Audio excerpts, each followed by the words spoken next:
All right. Hi everyone. Thanks for coming, and super excited to be here with you. So let's start.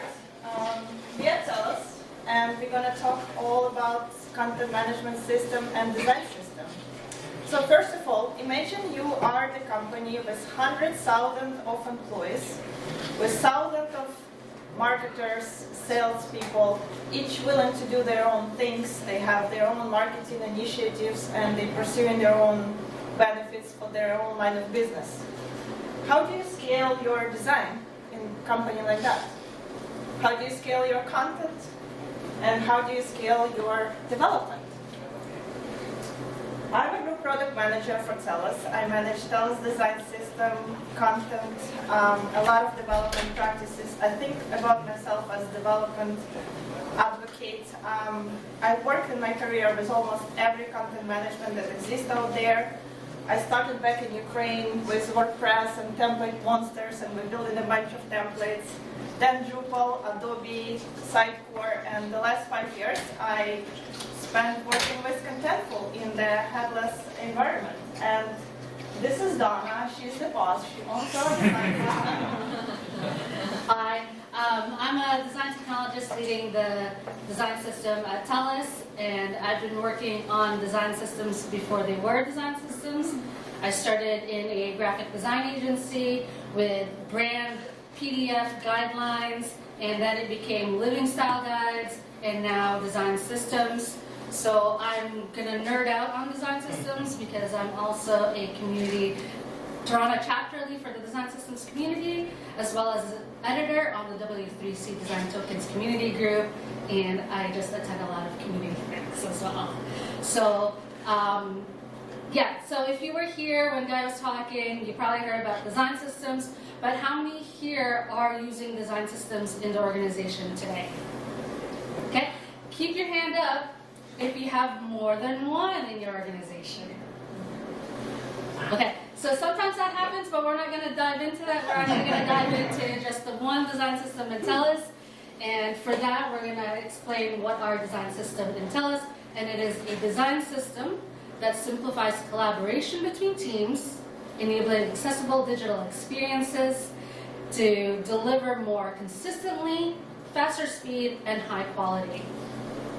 So for that, the Universal Design System is a design system meant to be built in web, iOS, Android, or all, for a single brand, or to swap between brands in one application. Our design system is made up of documentation of design assets in Figma. We have governance around it. We also have a documentation. We use design tokens, and all of this in bits and pieces get consumed to deliver in applications. Okay, so in our Figma library, this is something that when we transitioned to Figma, we all had different files and we didn't share and collaborate, but now we have a source of truth. We have one library that everybody uses, and most of the time they try not to detach, otherwise they will find me.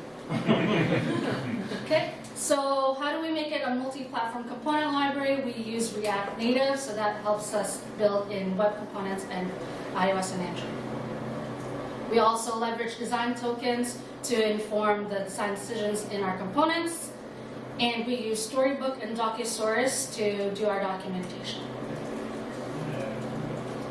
Okay, so how the Universal Design System works is we actually consume the brand visual intention from the TELUS brand, Kudo, and Public Mobile.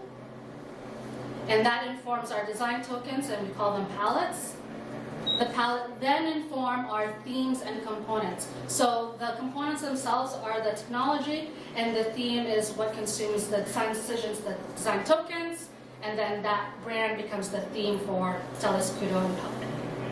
So these two together, the theme and components, is what gets consumed to create the applications for TELUS, Kudo, and Public. Okay, and our documentation is the source of truth. We have the Figma library, but there are variants and customizations and things that make the designer life easier. but it's not necessarily the variants or one-to-one parity with code. So we always refer them to the doc to be like, hey, this is all the variants that's available for you. So we have the components pages, we have principles and best practices, again, for the different brands. We also have onboarding guides, so like how you get started as a TELUS designer internally, as well as a vendor or agency that's trying to build an application for us. This is how you would access our Figma library. We also have guides on how to use and how to import the components, as well as how to contribute. So there's an actual playbook that like how to contribute a component, how to build a community component. So this allows people to like, hey, I want to contribute, hey, I want a feature. It's like, okay, well, here's a guide, go self-certify. And this is the best place to find updates and support. Okay. The most important part is all the touch points that we offer our community because, again, if you were in Guy's presentation, people consume and learn in different ways, whereas reading documentation might be really good for one person, but talking to someone might be the best way that they get their information.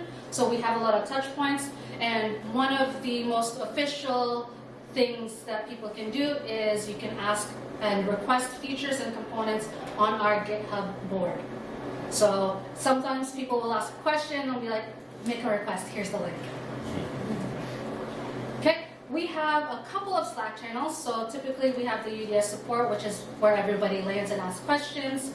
We also have the UDS governance channels. This is where we actually communicate with key stakeholders and brand representatives, like, hey, there's this request that's coming in. We need to make sure that it's available in all brands, make sure that it's usable in a lot of products. So that's where a lot of chats happen, as well as, you know, custom projects or custom features that we have to again gather a lot of people together, so we stand up temporary channels.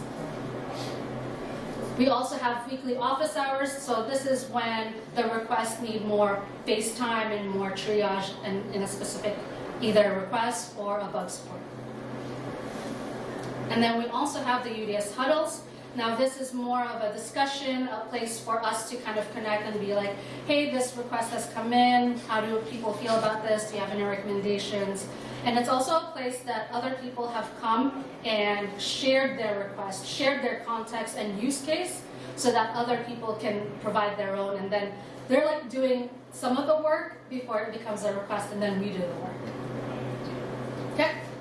And I think hand it off to you. Yeah, so this is how you scale your design. Now, how do you scale your content and how do you scale your development? Again, we have 100,000 people working at TELUS. Literally thousands of marketers wants to do things simultaneously. So we have a design system and we have Headless CMS. We're partnering with Amazing Contentful at the moment, and we partnered with them since 2017.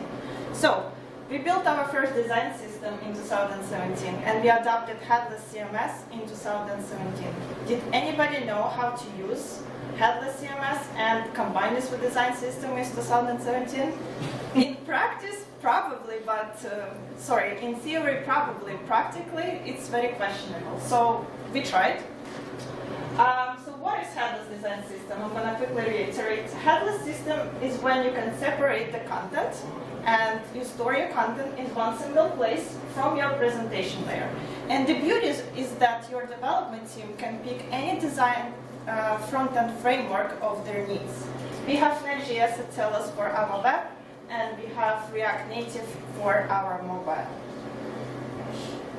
Let's add design system to this equation. So we have amazing design system, we have amazing Headless CMS. So now we just need to develop all our components combining design system and fetching structured content from the Headless in our Next.js. Sounds amazing, right? What can possibly go wrong? Nothing if you're a startup. If you're the big company with 1,000 of people working together, you have 3 brands, TELUS, Food and Public. Each of them have a lot of departments underneath. Health, mobile, home solutions, security. Guys, we even have TELUS Agriculture. We have a lot. each of those teams have their own developers, marketers, designers, and they're all willing to innovate. So try fitting all of this with 3 different brands into a single platform. So we started building more components. Developers started building more components, combining design system. It's so beautiful, it's all in Next.js, it's all in React, but then it's more components. In a couple of years, we end up having 300 plus, it's actually more than 100, 300 plus applications on Next.js. That's what we have today. We have more than 1,500,000 templates, and we have 70 contentful spaces, powering all this beast on tellus.com, kuda.com, and public compile. Imagine how hard it is to maintain. Next.js recently moved to server components. Now we need to refactor all that, for real.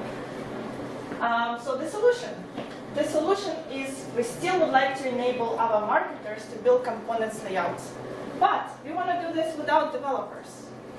And we still would like to leverage structured content.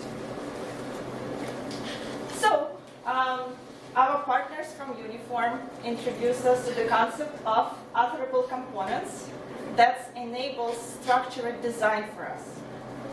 The way it works, we now combine our design system components into atomic design system components into the bigger parts. But it's no longer developers who are doing this. It's now marketers, non-technical folks. So we use containers such as row and column, and our marketers drop there with drag and drop using Uniform, authorable experience, all those badge, heading, text, and button, and this is how we build composition. Now people can build those compositions without any development or line of code, and they can build anything and still fetching the content from a single source of truth. Now we can have thousands of patterns, but no maintenance is required. No development maintenance is required. This is how it works high level. So we added the composition platform into the equation. So we have a content layer with our Headless CMS, asset management, data system of records, our analytics data. We now have an orchestration data with, composition layer with Uniform that provides orchestration without any line of code. It can fetch content from any source. We can personalize this, and we integrate our design system into the visual canvas of Uniform. When I'm saying integrate, it's a simple registration. We have hundreds of components in our design system. To register 50 of them took us a week, probably. So it's very easy. And then your Next.js or any front-end framework of your choice rendering this without any refactoring. So to conclude, this is the structured content that we provide through Headless CMS. And structured content is now important more than ever in the age of AI, because we would like to personalize and automate and generate content on the fly. And now we have structured design through authorable components. And our marketers are more than happy because they gain control back. They're now in control. They can deliver. They're no longer waiting for anybody.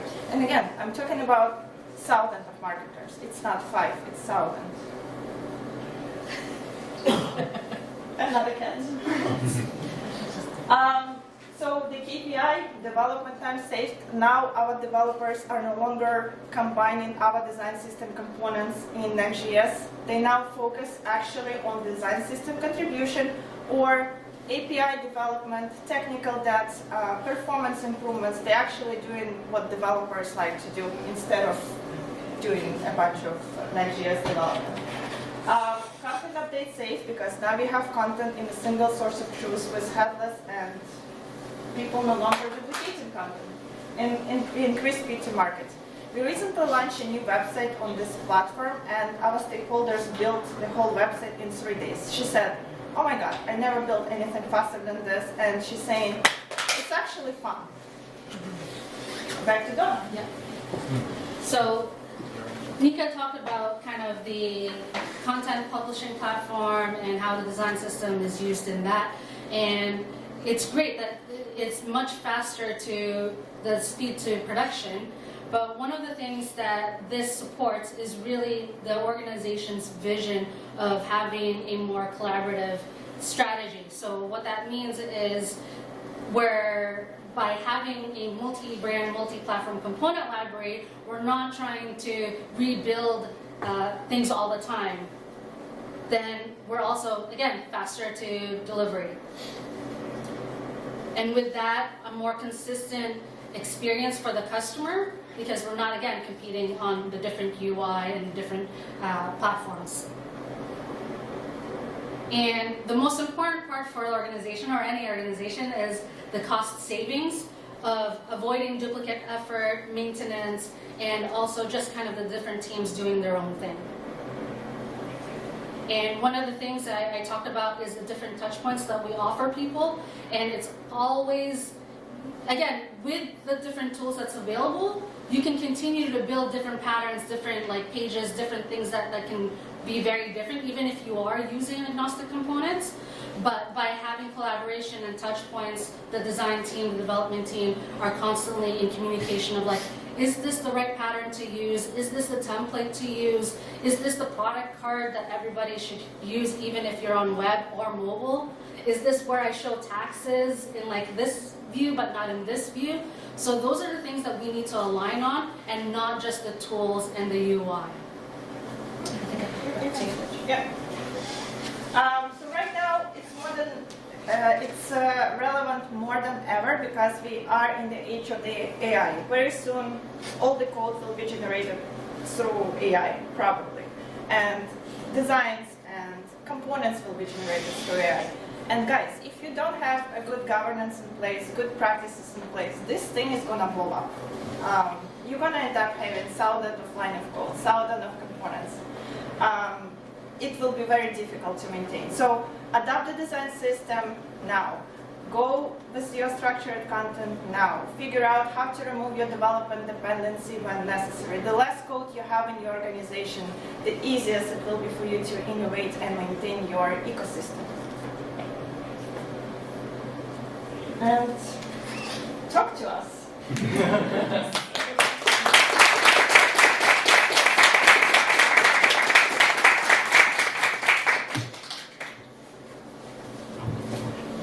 Yes?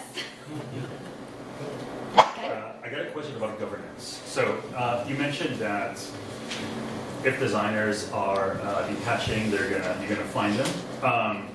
But then when you talked about the engine that takes the design system components and allows content authors to compose something, is there also governance on the patterns that are happening there to avoid, because if you give this kind of freedom to 5 different content authors, you're going to get 7 different versions Yes. of the page.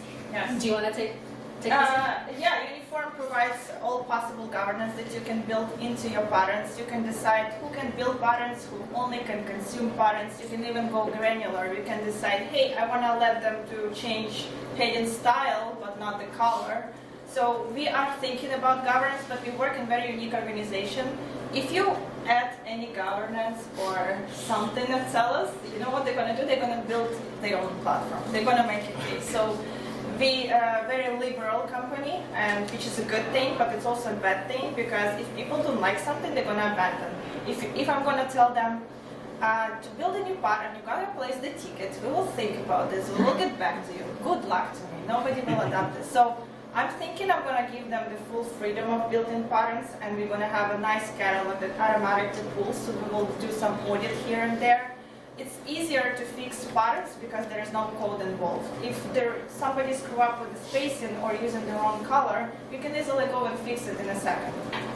So that's so far the strategy. Maybe we're going to have thousands and thousands of patterns, and it's going to hit us, but again, it's not that bad if you have all of this coded in React. Yeah. And then I just want to top off on that from a design practice. That's something that our organization is trying to do. Again, like you said, we have a lot of freedom. So sometimes a recommendation is like, well, it's a recommendation. Do I have to follow it? It's like, we strongly suggest. Strongly. And so, like, even our design leads, it's like, even if we offer like templates, like here are the good templates, they're still going to be able to build whatever thing that they want. And like you said, like, oh, there's going to be an exception that everyone can build components, especially in the design system itself, is that people, again, say like, oh, it's too slow to contribute. There's too many things that you need to take into consideration. Like, I have one use case. Like, okay, well, here's a path for you for that one use case. Like, go over there. But I think that's what we need to look into, is like, how do we provide templates? I think you said it best, is like, be so good that they want to use you. And I think that's what we're going to strive for. Yeah, and so far the feedback's, oh my god, it is so fun. So people actually love using this. And without even me going there, you gotta use it. They all coming to me saying, oh my god, can you onboard my content people? I love it so much. I would love to use it. They see the value. So I gotta do a lot of marketing. Yeah. I'm curious to know a little bit more about the audit process, because I'm also familiar with the design system that sort of gives a lot of freedom and lets different brands sort of do their own thing. How do you decide sort of when you look at it, oh, this should get promoted to the universal design system, that one will stay separate? How do you find like the correct cadence to do that kind of stuff? So we actually did one evolution of, we did a site builder 1 to site builder 2, and then now it's like uniform, which is site builder 3, I guess. The first evolution is we actually audited like all the components that were available, and we had like a TELUS brand representative, like, okay, these are the patterns we want to keep, these are the ones we don't. And then from a publishing perspective, we said, hey, look at this page. These are no longer available to you. You need to use these alternatives. So that was one way to do it. But right now that we're thinking about, we're actually thinking about, in our universal design system, we have the core components, and we have a community component that was very tightly packaged, that it was almost like hard to tell, like, well, is it really a core community? What we want to do is actually split them, separate the repos, and actually have like, hey, here you go do whatever. But then, like you said, the best way to audit it is to actually have eyes on it. So the fact is, we're asking people not to build in their own separate repo or their own application, but how do we start collecting it? And then maybe we can think about like, hey, what's the best way to organize this and say like, hey, this is a AAA component. This one is like, okay, like ready to use component, a single use component. So it's still work in progress. All right, thanks. Thank you so much for listening.